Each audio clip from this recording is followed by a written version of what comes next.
হ্যাঁ জামাই, আমার নাতিটা বিয়া দিতে তোমার কিসের আপত্তি? বিয়া দিয়ে দাও, ওর বউ খিলাবে। হ্যাঁ জামাই বিয়া তো দিত, তোমার কিসের আপত্তি তো? আচ্ছা আচ্ছা, বেহা দিব, বেহা হবে এইবারে 1 মাসের মধ্যে বেহা হয়ে যাবে।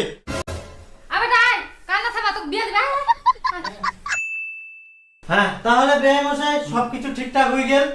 তাহলে আমরা দেরি করবো না, ঈদ মাসের একদম 25 তারিখে বিয়াটা সারি ফেলাই। হ্যাঁ বিয়া 25 তারিখে ঠিক আছে।